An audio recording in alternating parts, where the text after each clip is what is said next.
Anyway, Becky and James wrote and edited. A lot of the authors are on this call and will be at the conference. This book really meant for young people who are in college or going to college. And as I was reading it, I want to say this also was extremely useful for someone who does young adult ministry, because it gives you a peek into the things that they struggle with. It helps you understand how to help young people walk their way through college. So while I know this was written for the college student, I think this is also helpful for anyone in ministry. I am going to hand it over to Becky and James, and I'm really excited to hear from you guys. Hello. All right. Are you ready, James? Yes, ready. Oh my gosh, Oh, this is all the time. So let's do introductions first. Do you want to go first?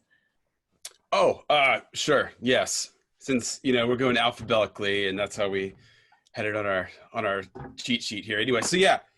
Well, welcome to our TED Talk, y'all. Welcome to your masterclass on Belovedness. My name is James Franklin, and I'm primarily at Wake Forest University. I'm in North Carolina. I've been a priest for, I don't know, 7 years, 7.5, 8 years now, and I've been in campus ministry. This is going to starting my 6th year. So I've made it through one whole cycle of students, 4 years, and yeah, that's about it. I'm a 9, wing 1 mostly, but I like to lean into my 8 wing sometimes. I'm also a Libra, and I'm an ambivert. Okay, Over James, to you, Becky. I'm going to do it now. Okay, so I'm Becky Zartman. Right now, I am the canon missioner for Welcome and Evangelism at Christ Church Cathedral in Houston, Texas. But my previous job was Episcopal missioner to Georgetown University. And so we wanted to just tell a story about how this came out, because guess what? It's a direct result of this conference.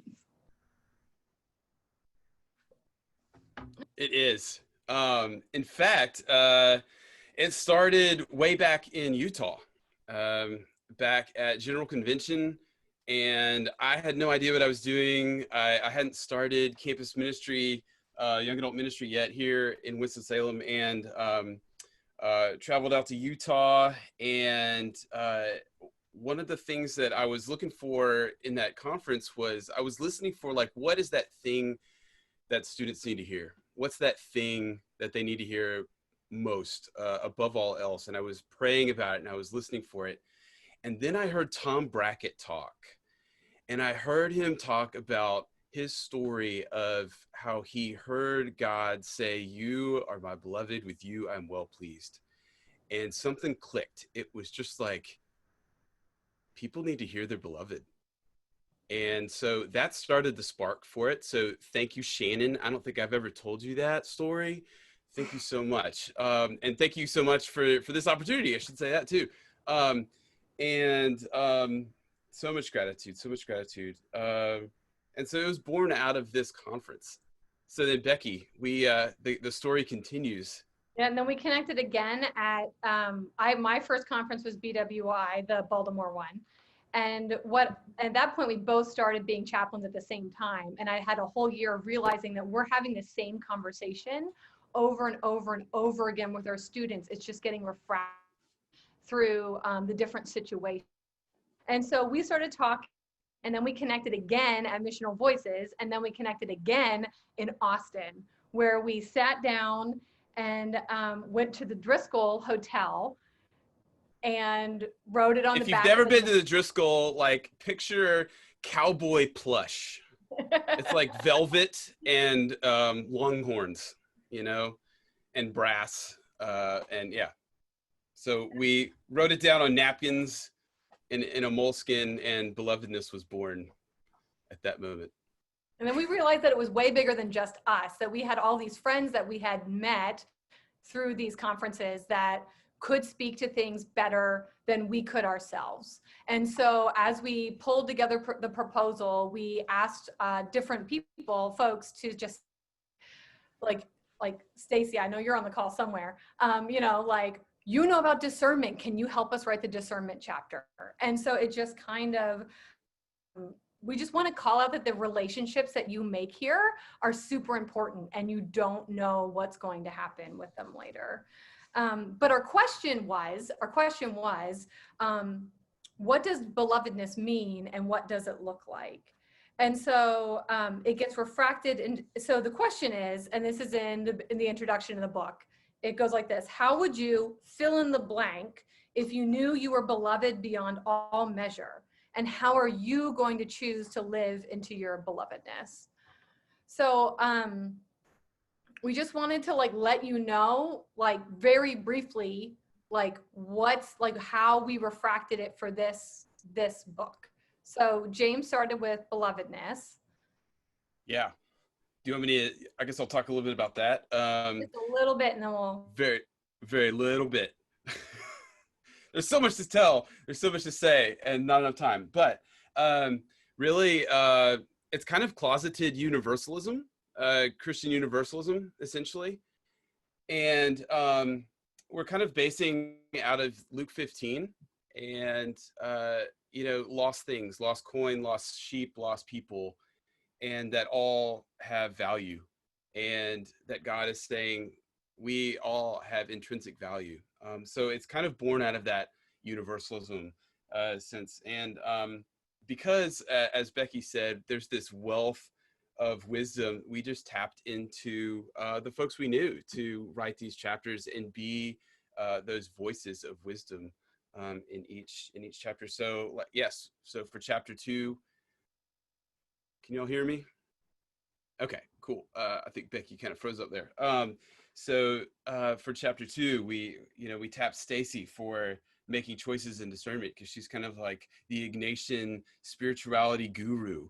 And then Becky asked a friend, Brandon Harris, who was at Georgetown with her, to write a chapter on success and failure. Olivia Lane, who she's PCUSA, to talk about relationships. Jonathan Melton, who used to was a former campus minister at Madison, Wisconsin, right? And has since moved to a parish in Texas, but he wrote the chapter on worship. My friend Adrian Koch, who was at NC State, wrote a chapter on God of the Rainbow. So specifically LGBTQ and how to wrestle with identity and identity in God, who and whose we are. And then we tapped Samantha Clare to write the chapter on sex, who had already written about sex in some other publications about These Are Our Bodies. And Ben Adams with partying. I don't know, is Ben on the call? Is he here? Yeah, so Ben, Lutheran pastor, Lutheran Episcopal Campus Ministry in Chicago, wrote a chapter on partying, what it means to have a beloved party, which is awesome. David Finnegan Hosey, who we're going to hear from tomorrow, wrote a chapter on mental health. And of course, Becky Zartman wrote on the last chapter, and I don't even know if I'm allowed to say it on here, but yeah, about kind of what happens with suffering. Becky, you there? Did she drop off? Oh, she was just maybe in the she. Huh. All right. I think we lost her. We're bringing her back. Well, hold on. Okay. One sec. Okay. I don't know. Cut out. It's Murphy's Law. That. Where are we?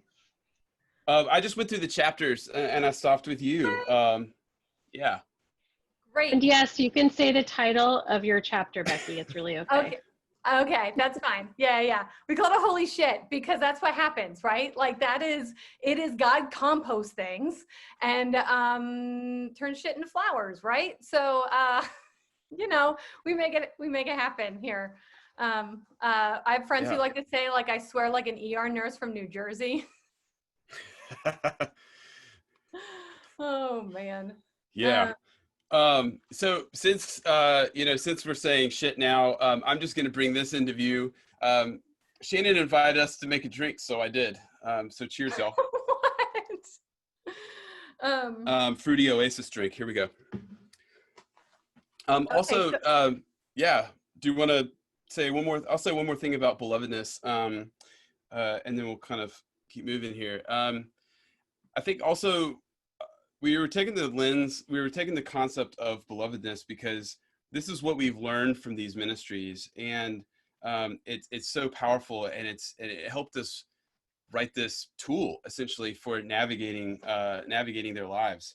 And it's really helpful for us as ministers because it's important to know our own belovedness as well, and because it helps us navigate this uncertain world. And when we say belovedness, what are we talking about? We're talking about awakening. We're talking about belovedness as entering into the flow of the Trinity. We're talking about, as Bonaventure says, that the Trinity is the lover, the beloved, and the co-beloved. Hey, so that'll play. Belovedness is perichoresis, right? It's remembering kind of a threefold contemplation. It's remembering our own story of belovedness. It's dwelling in it, and then also refracting it out into the world, which you'll hear more about from Becky in a little bit. But it's really about, this is really how much God loves you. I mean, we say this to our students all the time, don't we? We say this to our context. We say this to our ministries, to folks we know. We spread the love of God. You know, we say, you are loved, you are loved, you are loved. Like, how is it going to sink in, you know? And so this is how much God loves you. And that gives us freedom to kind of, to respond faithfully to whatever gets thrown in our way. So like in terms of mental health, it might help with resilience, you know? This gives energy and hope and joy, and we can tap into it that no matter what, we're still beloved, and we can believe that. And it's no matter what. So we believe that if we stay true to our own belovedness, then no matter what the situation we find ourselves in, then like, especially this year with COVID and social distancing, in the midst of racial reconciliation and that conversation, and who knows what else, we're only halfway through 2020, dear God. So this could be kind of a guiding star, and we're happy to share this, and we've been thinking about this for a long time, and the bottom line is, if we crack the code to our own belovedness, if we dwell there ourselves, then we can bring that to someone else. So speaking of cracking the code to our own belovedness, I'm going to turn it over to Becky now, so she could share a little bit of her story of awakening to her own belovedness. So when I was in college, Nathan Baxter was consecrated as the Bishop of Central Pennsylvania, and that's my sending diocese. And his preacher was Desmond Tutu, right? So, you know, like you do. So I got tapped to help with the kids from the St. Stephen's School. And I'm like helping them in, like they all got their flags, and we do the procession, and we go and we sit in there, and I'm surrounded by children, and it is chaos. But Desmond Tutu gets up to preach, and basically the only thing I can remember that he said, because it struck my heart for the first time really, was that his entire sermon was, God loves you. And for the first time from the pulpit, I believed him. I had heard preachers say that for years at me, and I had never believed it. And I was thinking about this lately, and I'm talking to my husband, and my husband writes commercial space flight regulation for the FAA. Okay, so like Elon Musk, like it's bonkers. I know there's like 3 of him in the country, and he is one of them. So he spends all day with rocket scientists. And I was trying to explain the story about like Desmond Tutu, and like I couldn't figure out like what it was that allowed me to believe what he said. And Josh said to me, and he goes, "Oh, he has a high albedo." And I was like, "What?" He says he has a high albedo. And I'm like, "What is that?" And it turns out that an albedo is the proportion of light reflected off of a heavenly body. So what is the percentage of light that reflects off of a heavenly body. Usually we think about it like the moon. So you can measure the albedo of the moon, you can measure the albedo of Jupiter, you can measure the albedo of an asteroid, all of these things. And it's just the concept of the reflection. And he said to me, he goes, oh, Desmond Tutu, he's just got a really high albedo. And I was like, okay, yeah, no, that actually makes sense, because he knew he was beloved, because he knows it in every fiber of his being through his life experience and his prayer life and everything that embodies him. He reflects it back out to the world, so that when he says that to 21-year-old Becky Zartman sitting there surrounded by children, I believed him. And I can't help but believe that other people believed him too. And so when we're thinking about you as a minister and grappling with your own belovedness, this isn't just about your students understanding it. It's about you understanding it, so that your students and everyone else around you, like, what we long for is for everyone to have that high albedo, to be the reflection of that love and shine it back out into the world. And the more you believe it, the more fruit it can bear in your ministry. And this is where I do the saints spiel. I talk about this all the time. I apologize if you've heard it before. But the only difference, I believe this, the only difference, and I'm not saying we all have to be saints, because I know that's impossible, but the only difference between a saint and the rest of us is that they've discovered that they are truly beloved, and it set them free to be who God has created them to be. And then they go be that person. Like, that's it. Like, that's the only thing. Like, that's the difference between Becky Zartman and Desmond Tutu, is that, like, he's cracked it. He understands, and it just shines everywhere. And so that's really like what we know. It's hard, and we know it's like a bigger lifetime of becoming sort of thing, but like doing the work, it's totally worth it. Thanks, Becky. I think I feel like that every time I hear Bishop Curry speak too, you know, growing up hearing him. Yeah, just, it's like there's something about him. There's something about this person. Yeah, that's so helpful. So basically what we're talking about here is we're talking about a hermeneutic of belovedness. We're talking about a lens through which we see things. We're talking about applying it. It's a practical theology when it comes down to it. And it's not really complicated. It's not really a new thing. We're taking something and we put like B on the front of it and ness on the end of it, really. You know, like this, we're talking about love. We're talking about love, and we're talking about relationship, because if we're in that trinity of love, then we're in the relationship, and relationship can encompass and embody like all of that mess and all of the imperfection and all the need for forgiveness and wounds and healing and all of those things. And it's a reordering of things. So like, we really don't like to talk about, like, as much as we love liturgy, we really don't like to talk about ethics, y'all. We really hate order, and we hate telling people how to be and how to act. And so we kind of circumnavigated that by using this hermeneutic of belovedness. So instead of telling people like, you know, don't party, we say like, what would it mean to like be beloved, and use a couple questions, maybe even from like the baptismal covenant. Is this honoring someone else before I make these decisions? Is it not? You know, how is this respecting the dignity of every human being? You know, so we're taking this and turning it into an ethic, really. When we find ourselves in new situations and places and hard conversations, this can help navigate our ministry. It can help navigate these. Oh, especially this coming year. I'm just thinking of all the ways that I'm just going to have to tap into belovedness. And it's really funny because this year it's called Oasis.